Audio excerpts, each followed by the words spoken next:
welcome to the Entertainment Science Fiction Programming Network, your entertainment sci-fi programming network. And we say, Zao an, Ohayo gozaimasu, Zao shanghao, bonjour, buenos dias, and hello. Welcome. Today we're talking about what inspired George Lucas to do Star Wars. Because so many people watch Star Wars and it's like the beginning for them of sci-fi. And they go into many sci-fi ventures from Star Wars. But what inspired George Lucas?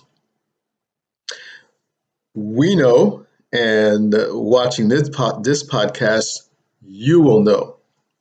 Star Wars, created by George Lucas, released May 25, 1977. George Lucas is born May 14, 1944. So what did George Lucas see that inspired him to do Star Wars? What he saw between 1940s to 1970s that inspired him. George Lucas himself said, let's go with what he said himself, that the 1958 Japanese film, The Hidden Fortress, was a huge inspiration to him to produce Star Wars. He also gives credit to a written work in 1949 by Joseph Campbell, the work of Joseph Campbell called The Hero with a Thousand Faces. And he says that had a great influence on him. Now, there were many science fiction movies before 1977. And those movies, for a fact, inspired George Lucas to do science fiction film. And we're going to talk about that. And there are also TV series that we'll note also. The first ever science fiction film was in 1902 by a French filmmaker, Georges Méliès, in French. Georges Méliès. If you want English, George Méliès. The first ever science fiction film, 1902, called A Trip to the Moon by French filmmaker Georges Méliès. The Shakespeare of sci-fi, H.G. Wells. H.G. Wells, also known as the Shakespeare of sci-fi, had to also inspire George Lucas or influence George Lucas because H.G. Wells in the 1890s describes mobile phones. And in the 1890s, the father of Shakespeare sci-fi, H.G. Wells, describes mobile phones, automatic doors, nuclear weapons. Let's take films of the Shakespeare sci-fi such as The Island of Dr. Moreau, 1896. The Time Machine, 1895. The War of the Worlds, 1898, not films but books, writings of Shakespeare, 1800. The first ever sci-fi film was 1902. War of the Worlds, 1898. H.G. Wells' work, War of the Worlds, inspires Orson Welles. H.G. Wells, no relation, sharing the same last name, but no relation. Orson Welles' radio broadcast, The War of the Worlds, came out on October 30, 1938, and that was a recast of the sci-fi novel by H.G. Wells, The War of the Worlds, and that shook a lot of people. Likely also George Lucas. So we're casting that sci-fi films influenced George Lucas. Jules Verne, another Frenchman, Jules Verne, a Frenchman born 1828, and it's debatable if Jules Verne or Jules Verne is the father of sci-fi. Wrote over 50 sci-fi novels, and his novels that he wrote, Jules Verne wrote, laid the groundwork for modern day sci-fi. So you think Jules Verne's novels that he wrote laying the groundwork for modern day sci-fi had no influence on George Lucas? Of course it did. Jules Verne was friends with another Frenchman, Alexandre Dumas, or you may know him as Alexander Dumas. And as soon as I say Alexander Dumas, you're saying, oh, yeah, the Three Musketeers. Yeah, Alexander Dumas, the man in the iron mask. Yes, friends with Jules Verne. Jules Verne's science fiction novels, such as Journey to the Center of the Earth, influenced so many professionals. It's influenced rocket scientists, submarine designers, polar explorers, cosmonauts, George Lucas, of course. Sci-fi movies that George Lucas knew about or saw before creating Star Wars. We said it, the first ever sci-fi movie by Georges Méliès, A Trip to the Moon, 1902. 1927, Metropolis, The Day the Earth Stood Still, 1951. War of the Worlds, 1953. Planet of the Apes, 1968. 2001, A Space Odyssey, 1968. A Clockwork Orange, 1971. War of the Worlds, 1953. Fantastic Planet, 1973. Andromeda Strain, 1971. Solaris, 1976. And all of those are before 1977 when Star Wars came out. Definite influence on George Lucas. So we're going to leave movies a little bit. Let's get away from movies and let's go slightly to television and look at the TV series that George Lucas saw or knew about, had to have an influence on George Lucas and Star Wars. Flash Gordon, 1954 TV series. You feel the influence? Flash, Dale Arden and Dr. Zarkov, in the year 3203, worked for the Galactic Bureau of Investigation. Not the Federal Bureau, which is here just United States, but for the Galactic Bureau, the Bureau of Investigation for the entire galaxy. Flash Gordon and Dr. Zarkov worked for. And so they traveling the galaxy in the skyship. What skyship? The skyship. What's the name of their skyship? Skyship. They're traveling the galaxy in 3203 in the skyship, saving the universe from cosmic criminals. So Flash Gordon first came out as a comic book created by Alex Raymond in 1934. And then later on, 1954, Flash Gordon, the TV series. Let's stick with television, the influences on George Lucas. Now, this TV series had a likely influence on George Lucas as well. Danger, Will Robinson. Danger, Will Robinson. Lost in Space. Came out in 1965 and ran until 1968. The story was based on an 1812 novel about a family of space colonists, the Swiss family Robinson. And it was written by Johann David Weiss, a German writer.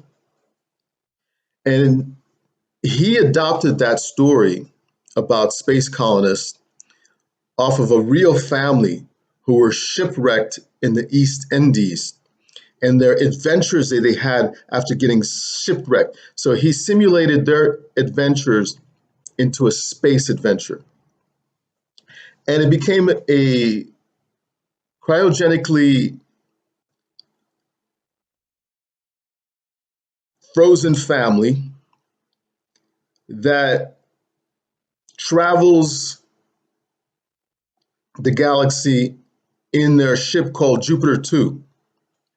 And the closer that they get to their destination, the more they become unfrozen until they get to their destination and completely unfrozen.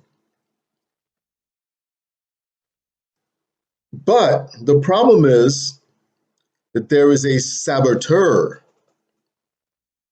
on this Jupiter 2.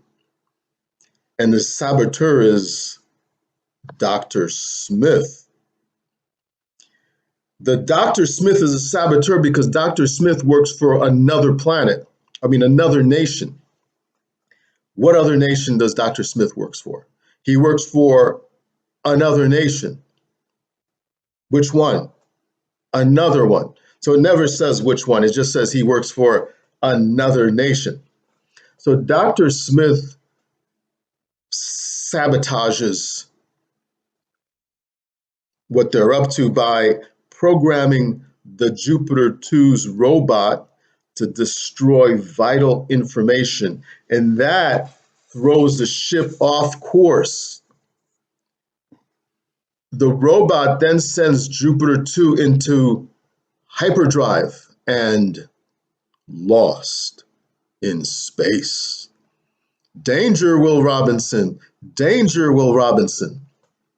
Does that feel like an influence? Yeah, it's a big influence. Let's talk about the biggest influence of all between movies and TV series. The biggest influence of all. On September 8, 1966, Star Trek. Star Trek by Gene Roddenberry. No doubt influenced the later Star Wars. September 8, 1966, Gene Roddenberry comes out with Star Trek, boldly going on the USS Enterprise, NCC 1701, voyaging the Milky Way galaxy from 2266 to 2269, not too far away from 2022. 2266 to 2269, USS Enterprise boldly going, NCC 1701, defending the United Federations of Planets. Gene Roddenberry was a visionary. As I say, I am the Gene Roddenberry of underwater sci-fi. Just like Gene Roddenberry influences Star Wars, influences so many. There were sci-fi movies we mentioned from 1902 with Georges Méliès all the way up until 1966. But comes Star Trek and this visionary. I'm the visionary, the Gene Roddenberry of underwater sci-fi. TheAquaPhi is visionary underwater sci-fi. It's going where no other underwater sci-fi has ever been. And there were some before, but not doing this, not opening underwater into a world. vast. TheAquaPhi.com. Get the AquaPhi. You'll get it in a day or two from Amazon Kindle. Read it. Be up on it every time we have a podcast. Listen while you're reading your book. We're going to talk some more about that. Gene Roddenberry is a visionary. He knew what he had. He presented his work for a pilot to CBS. CBS turned him down flat, wanted nothing to do with it, rejected Gene Roddenberry. Good thing. He knew what he had, stayed focused, went to NBC. NBC gave him the okay to have Star Trek pilot. In Star Trek pilot, and here's how visionary Gene Roddenberry is. He casts an actor named William Shatner, a Canadian actor named William Shatner. Canadian actor William Shatner as James T. Kirk. He also cast a Scottish chief engineer, James Doohan, as Mr. Scott. He cast a Japanese helmsman, George Takei Sulu. Canadian, Scottish, Japanese. Then he cast an African American woman as communication chief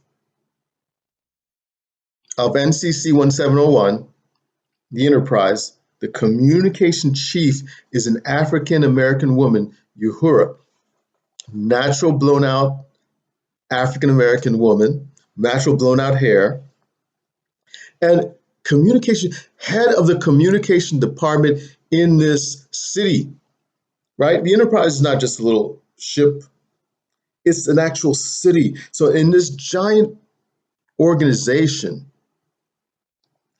an African American woman in 1966, and take any woman in 1966, is the head of what organization? So to have an African American woman heading communications for this giant organization is visionary. Nichelle Nichols.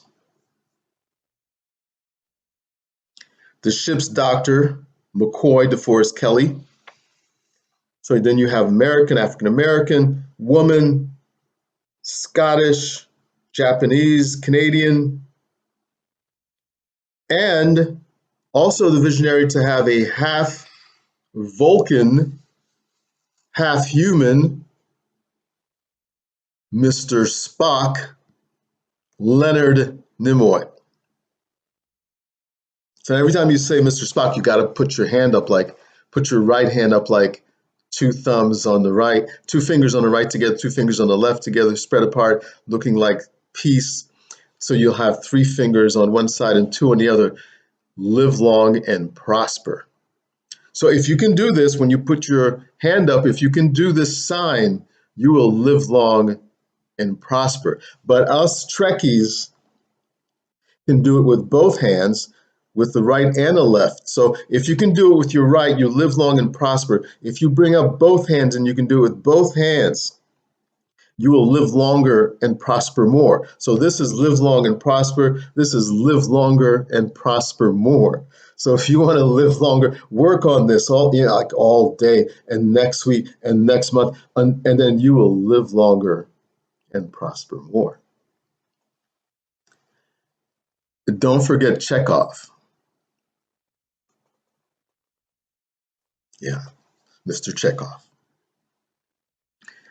Star Trek's message, and this is how visionary that Gene Roddenberry was.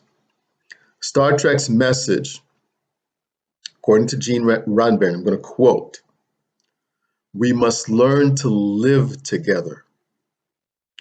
or most certainly we will soon all die together, unquote. Quote, we must learn to live together, or most certainly we will soon all die together, unquote. And that's the message from Star Trek. That's why you saw this variety of people. That's why if you get the aquaphi.com, I'm going to give you a challenge.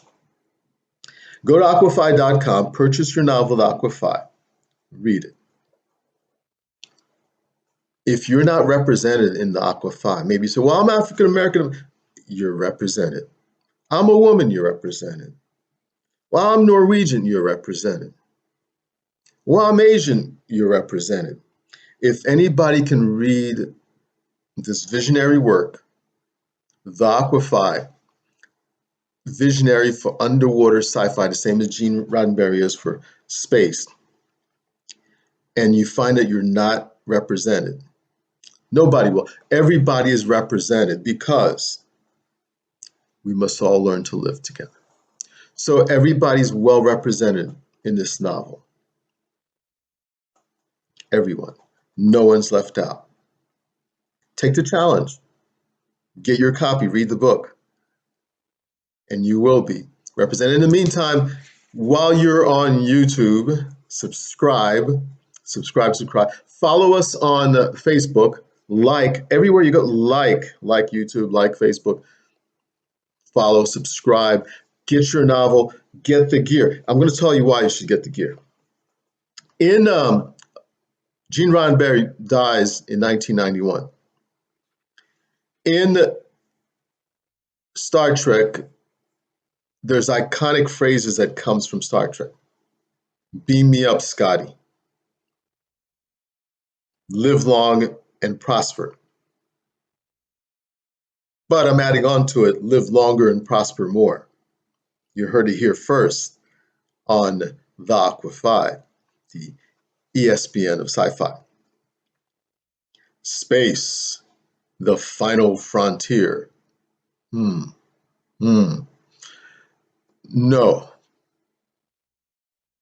Underwater. And we have a podcast where we're going to talk about why it's harder to live just going 200 feet underwater. And we're talking about breathing and the pressure, and it's harder to live underwater than it is now in space.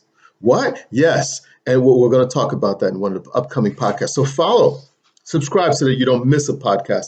It's harder to live underwater, even just going 200 feet, than it is to live in outer space, and you'll see why. The Aqua Phi opening up the way for sea travel.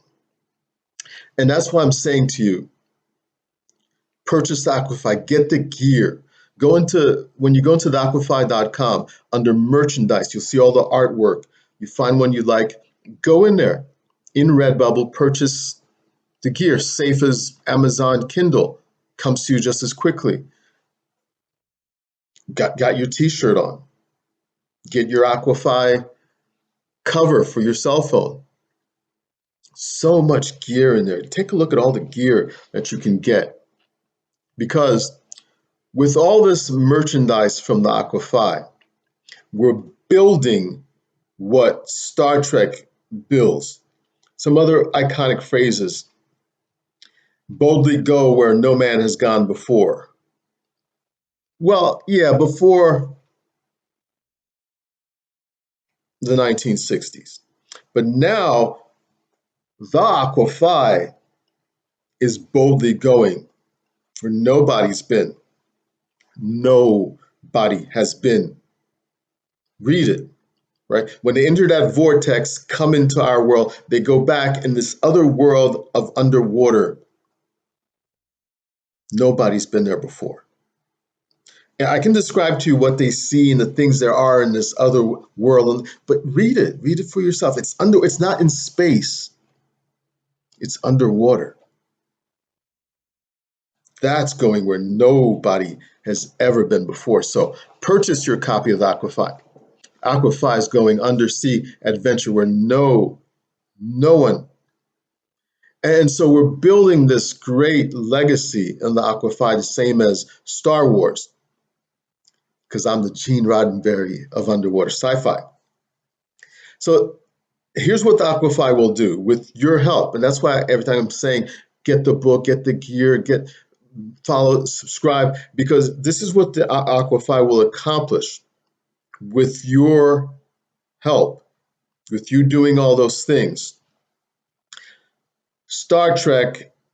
From Star Trek came 9 spin-off TV series, an animated series, Star Trek The Next Generation, Star Trek Deep Space Nine, Star Trek Voyager, Star Trek Discovery, Star Trek Strange New Worlds.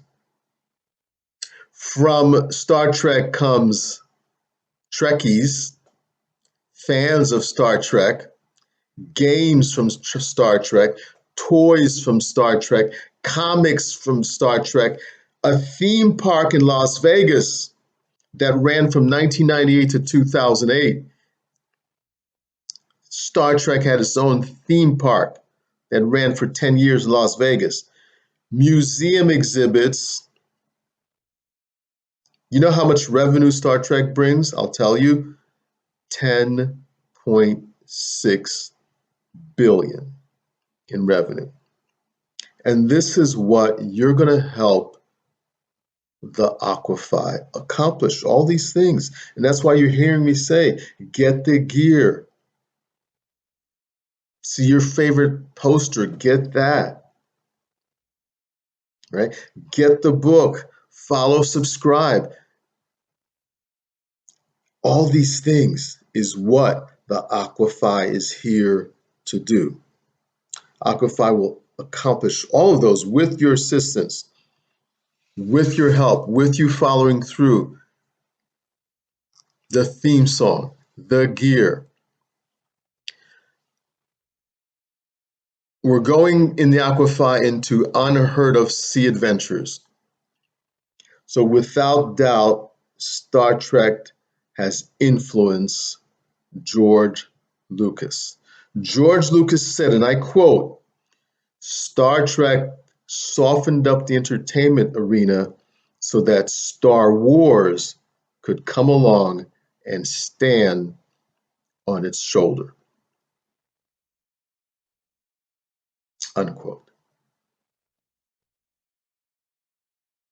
A definite influence on George Lucas. What does the near future hold? I'm not talking about a far distant future and far distant sci-fi things, just near realistic reality. What's coming up in the near future? I'm going to look at that in the next podcast.